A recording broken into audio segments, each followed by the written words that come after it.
Allah Subhanahu wa taala, banyak dari saudara-saudara kita ataupun diri kita ini yang bertanya tentang masalah talqin ataupun baiat.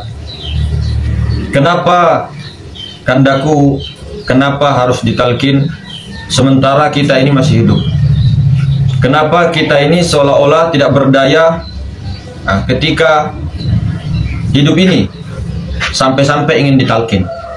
Karena sejatinya yang kita lihat di masyarakat ini, yang ditalqin itu hanyalah orang yang mau meninggal atau orang-orang yang mengalami sakaratul maut.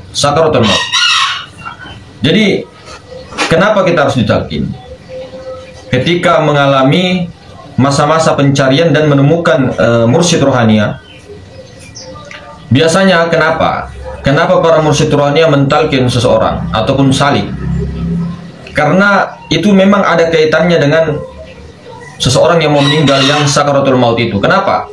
Karena seseorang yang mau meninggal itu sakaratul maut itu berada dalam mabuk maut, mabuk kematian, ataupun mabuk ketika ingin meninggal itu, ingin meninggalkan daripada jasadnya. Maka ketika itu dia ditalqin untuk mengingatkan lagi kesadarannya kepada Allah Subhanahu wa taala, sebagaimana yang dilakukan oleh para ulama-ulama Ahlus Sunnah wal Jamaah. Maka ini jugalah kesepakatan para mursyid, kesepakatan para aulia, kesepakatan para tabi'in, sahabat, sampai kepada Nabi sallallahu alaihi wasallam. Bagaimana kita tahu sejarahnya, Sayyidina Abu Bakar pernah ditalqin zikir oleh baginda Nabi ketika di Gua Thur, waktu pengejaran baginda Nabi dengan Sayyidina Abu Bakar oleh kaum kafir Quraisy pada masa itu. Kemudian Sayyidina Ali juga pernah ditalqin bertemu lutut langsung kepada baginda Nabi Shallallahu Alaihi Wasallam. Kenapa kita perlu ditalqin? Karena kita ini sakaratul hayat, mabuk di dalam kehidupan. Kita merasa berkuasa, kita merasa punya kuasa, bisa berdiri, bisa berjalan, bisa bekerja, bisa kemana-mana. Kita merasa yang paling berkuasa. Kita melupakan sifat-sifatnya Allah Subhanahu wa taala. Padahal itu semua adalah sifatnya Allah. Kita melupakan bahwa kita ini tidak ada apa-apanya. Tidak ada kuasa apa-apanya selain daripada kuasa Allah. Kemudian kita juga mabuk di dalam kehidupan ini, kita melupakan, kita mabuk, betul-betul mabuk melupakan yang berkehendak itu hanyalah Allah. Mabuk. Kemudian kita melupakan yang tahu hanyalah Allah, yang berilmu hanyalah Allah. Kita kemana-mana, ya, mulai daripada tamat SD kah, masuk pesantren misal, kita baca, kita masuk di pondok pesantren hafidh alim, membaca Al-Quran hingga menghafalnya, kemudian mengkaji Al-Quran, kemudian kita juga mengkaji ilmu nahwu, sorof, balaghah, mantiq dan sebagainya. Sehingga kita merasa kita yang berilmu, sehingga kita merasa kita yang menjadi ulama. Nah, inilah salah satu contoh.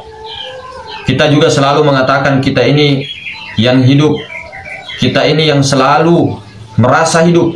Padahal sebenarnya hakikatnya manusia itu adalah mati. Mati pada awalnya, sampai sekarang pun akan tetap mati. Kepada hakikatnya memang mati, bangkai.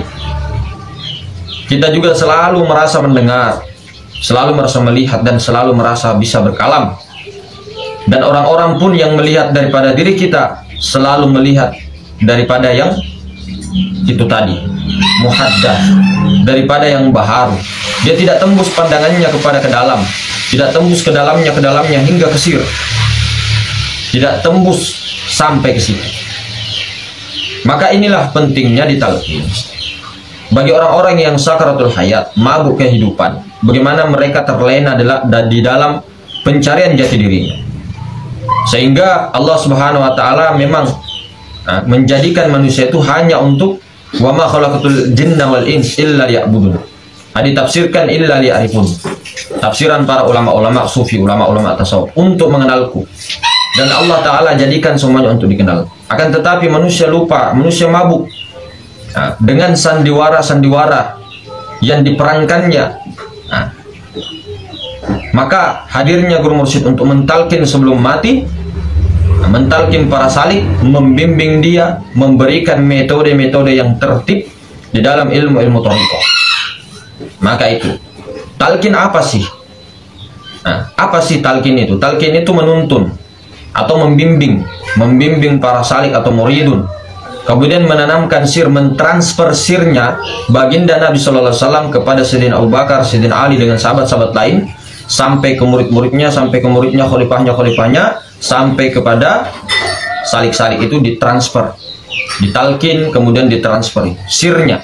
Maka seseorang yang sudah ditalkin, dengan dia berrajin-rajin robito mursyid dengan syarat, ketika membaca Al-Fatihah kepada guru mursyid, jangan tertahan di guru mursyid, akan tetapi teruslah kepada nur kepada nur, yang membaca nur, yang dibacakan nur meskipun namanya. Maka keberkahan nama-nama asma para wali Allah, kemudian para mursyid itu adalah ismul azam, nama-nama yang agung, nama-nama yang tersembunyi. Sebenarnya pada hakikatnya memang segala nama itu adalah namanya Allah Subhanahu wa taala. Tauhidul asma, kita telah belajar seperti itu. Maka semua nama-nama dikembalikan kepada namanya Allah Subhanahu wa taala.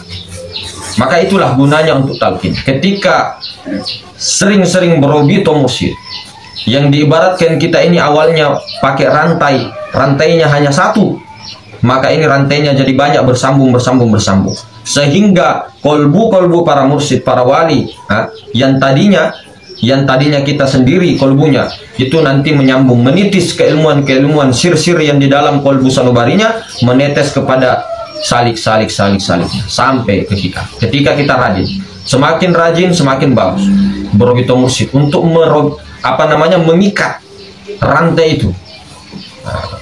Ini diibaratkan layang-layang. Ketika kita main layang, diolor, walaupun jauh kelihatannya tapi bersambung. Sebaliknya ketika kita tidak berobito mursyid, misal ketika kita tidak nyambung kepada guru sejati, sebenarnya robito mursyid ini itu kepada fana fi mursyid dahulu. Fana fi mursyid dahulu. Kenapa fana fi mursyid? Untuk mengenalkan kepada guru sejati yang ada dalam diri masing-masing. Maka melalui itu dulu, seperti itu. Karena syariatnya begitu. Sahabat begitu, dengan baginda Nabi begitu. Kemudian ditunjukkan kendaraannya, ditunjukkan ini loh jalannya, ini loh tata caranya, dibimbing sahabat-sahabat Nabi. Kemudian ketika telah menemukan jati dirinya, diri sebenar-benarnya diri, yaitu Sang Maha Guru sejati, sukma sejati itu, maka dia akan paham kepada siapa sih kiblatnya, semuanya, tata caranya, amalannya, semuanya, ibadahnya, muamalah kepada siapa. Maka dia tidak lagi, ketika sudah mengenal, maka dia tidak lagi keakuannya yang berzikir, keakuannya yang melihat, keakuannya yang menuntut ilmu, keakuannya yang ini dan itu, karena dia telah terbimbing secara rohania maupun jasadiah. Maka itulah talqin. Kemudian apa sih namanya bayat? Bayat itu adalah janji, ikrar, sumpah. Bayat itu adalah janji, ikrar atau sumpah setia kepada para mursyid, kepada guru, untuk menjalankan amalannya hingga selesai mata pelajaran. Kenapa ada seperti itu? Sebenarnya bukanlah para mursyid itu yang membayat, bukan juga para peserta itu membayat kalau secara hakikatnya. Akan tetapi Nur Muhammad kepada Nur Muhammad. Akan tetapi orang yang salah paham, mengira gurunya yang membayat. Padahal tidak, itu kan dijelaskan bahwa sesungguhnya bukan saya yang membayat, tapi adalah guru mursyid. Sesungguhnya guru mursyid bukan yang membayat, tapi adalah Rasulullah Sallallahu Alaihi Wasallam sendiri. Sesungguhnya Rasulullah Sallallahu Alaihi Wasallam sendiri pada hakikatnya tiada yang ada, hanya Allah Subhanahu Wa Taala. Jadi Allah Subhanahu Wa Taala kepada dirinya wujudnya yaitu Nur Muhammad kepada Nur Muhammad. Itulah bayat namanya. Tapi ada juga yang satu sisi pendapat bayat itu adalah bagaimana kita ini berjanji, berniat sungguh-sungguh untuk mengamalkan. Ketika tidak mengamalkan itu, maka tidak terjadi apa-apa. Beda kalau disumpah, beda kalau diikrar. Saya bersumpah atas nama ini saya akan mengamalkan ini. Nah, itu memang perlu betul-betul sebelum berbaiat, perlu betul-betul kebulatan tekad, kebulatan hatimu untuk mendalami toriko. Nah, maka sebenarnya itu masing-masing para guru mursyid, masing-masing untuk mengikatnya salah satu, bukan untuk mengikat kepada dirinya, tidak. Dan itu perbedaannya ada baiat secara tadi keilmuan, ada baiat secara toriko itu tadi, itu pun perbedaannya beda. Nah, perbedaannya beda. Jadi ketika baiat yang dihadapkan dengan pendapat yang sebelah sini tadi mengatakan bahwa hanya kita berjanji saja untuk mengamalkan, atau kita ini punya niat kuat untuk mengamalkan, maka kebanyakan seperti itu sih sebenarnya di toriko. Akan tetapi ada juga yang memang untuk mengikat, saling mengikat, supaya kekhawatiran terhadap muridnya si salik ini tidak berujung kepada kemungkaran, tidak berujung kepada aliran-aliran sesat yang dikhawatirkan oleh para mursyid terdahulu. Nah, maka sekarang seiring berkembangnya zaman, jadi banyaknya para salik-salik yang ketakutan dengan mendengar kata baiat, maka biasanya para ulama mendefinisikan baiat itu hanya kita ini beriktikad, berniat, berazam kuat untuk mengamalkan amalan itu. Nah, bahkan ada juga yang seperti kita ini tidak tidak membaiat.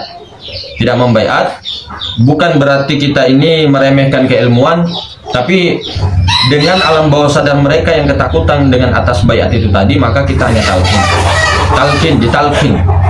talqin, tidak terima baiat. Karena baiat itu tadi, ketika diterima baiat, maka orang tadi itu sah menjadi muridnya. Dan di dalam dunia tasawuf, adab akhlak dikedepankan kepada gurunya. Sementara kita meskipun diberikan diberikan sanad ijazah untuk mentalkin, diberikan itu untuk membaiat juga bisa, akan tetapi kita lihat situasi, bagaimana keadaan orang-orangnya, keadaan diri kita. Jangan sampai dikhawatirkan ketika sudah dibaiat, bukan untuk mau dimuliakan, tidak. Ketika sudah dibaiat, kurang barokah ilmunya ketika dia tidak beradab kepada guru mursyidnya. Maka karena di dalam tasawuf, di dalam toriko, adab dan akhlak itu nomor satu. Kalau di dalam ilmu ma'rifat, tanpa toriko, tanpa tasawuf, maka itu belum sempurna. Meskipun ilmu ma'rifat dengan ilmu hakikat, ilmu fikih, tapi kalau tidak ada ilmu toriko, ilmu tasawuf, itu kemungkinan besar sulit untuk menjadi atau dilantik oleh Allah Subhanahu wa taala menjadi wakilnya, menjadi walinya Allah Subhanahu wa taala. Karena tidak ada seorang wali yang kita tahu dia tidak mengalami, dia tidak mendalami ilmu tasawuf, ilmu toriko dengan ilmu ma'rifat. Pasti ilmu tasawuf dengan ma'rifat. Ilmu fikihnya bahkan kadang tidak terlalu ini kalau para wali, karena bukan syaratnya itu. Itu. Jadi banyak yang mengaku sekarang, karena kenapa? Tidak tahu tata tertib. Kalau memang wali, memang banyak yang namanya wali itu, ada wali murid ya, ada wali nikah ya, percaya aja kalau begitu kan. Dan memang secara hakikat memang seluruh insan itu memang adalah wali, tapi bukan itu wali itu yang dimaksud. Wali yang 124.000 saudara-saudaraku. Nah, ini tidak gampang. Tidak gampang menemui seperti itu.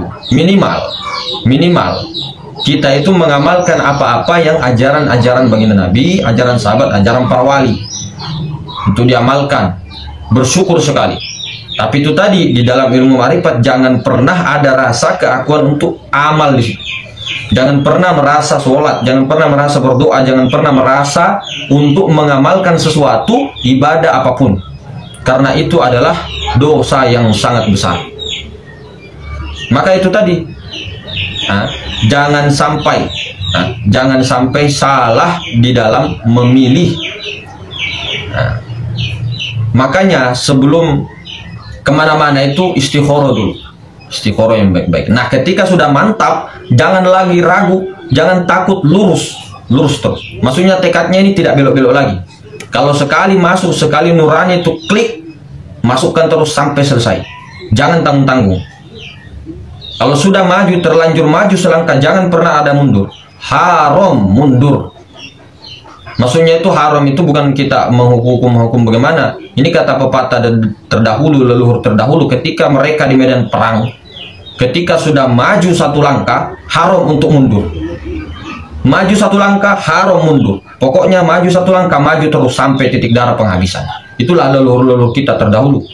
Di mana-mana ya, di Nusantara, di Semenanjung, Malaysia, Singapura dan sebagainya. Nah, itulah perjuangan-perjuangan para leluhur-leluhur, para ahli sufi, para wali-wali Allah Subhanahu wa taala, dan semua rakyat-rakyat Indonesia, rakyat-rakyat Malaysia, apapun keyakinannya. Nah, di sini juga kita tidak pernah menyalahkan apapun rasnya, apapun apanya. Mari kita bersatu di dalam perbedaan. Kalau kita hanya menyamakan persamaan, tidak akan ketemu kita itu, tidak akan bersatu.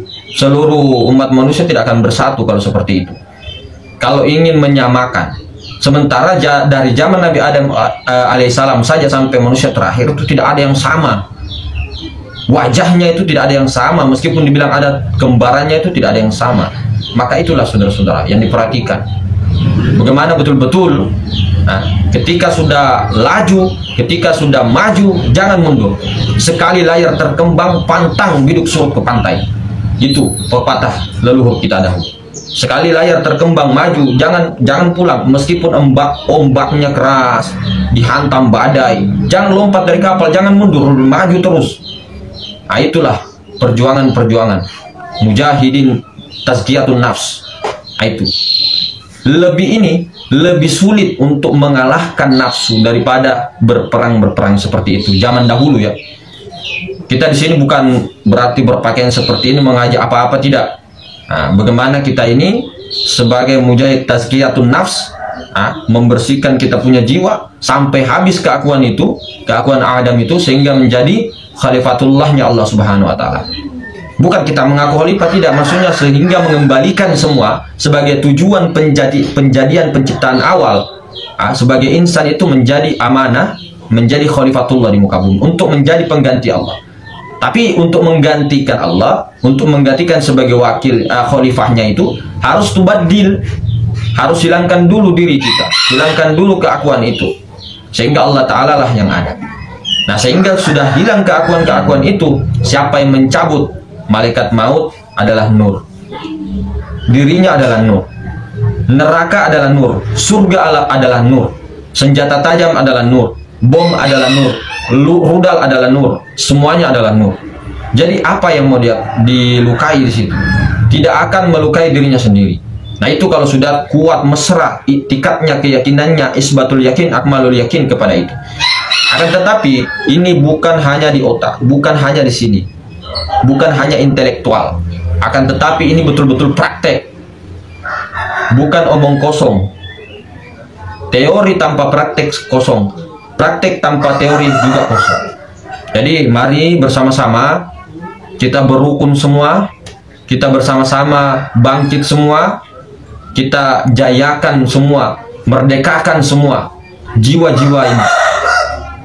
Sudah terlalu lama tertidur bangsa-bangsa yang sangat besar seperti Indonesia, Malaysia, semuanya, Nusantara, Asia, bagian Asia. Kita adalah bangsa yang sangat besar. Spiritual kita terkenal di barat, sehingga semua orang-orang barat berkiblat kalau spiritual itu ke timur, sehingga orang barat itu kiblatnya akal. Akan tetapi kita di barat, di timur ini adalah spiritualnya yang mau dibangkit. Maka kebangkitan ini di mana-mana, video di mana-mana, ayo kita bekerja sama. Jangan saling serang, jangan saling adu domba. Seseorang yang arif, bijaksana tidak akan lagi menyalahkan seseorang.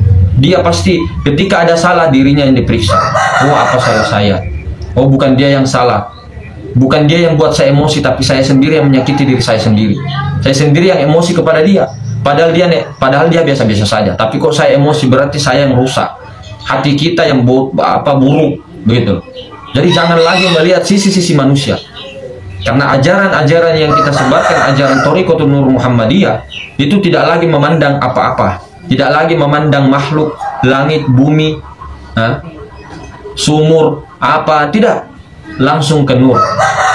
Itulah jalan-jalan yang pernah ditempuh oleh para ahli sufi, para aulia. Bahkan pakaian terakhir ahli sufi, pakaian kesempurnaannya adalah jalur Nur Muhammad Sallallahu Alaihi Wasallam. Jadi mungkin seperti itu, saudara-saudaraku. Lebih dan kurangnya semuanya mohon khilaf, minta relanya, minta ridhonya, mohon dimaafkan. Subhanakallahumma wa bihamdik, asyhadu an la ilaha illa anta, astaghfiruka wa atubu ilaik. Assalamualaikum warahmatullahi wabarakatuh.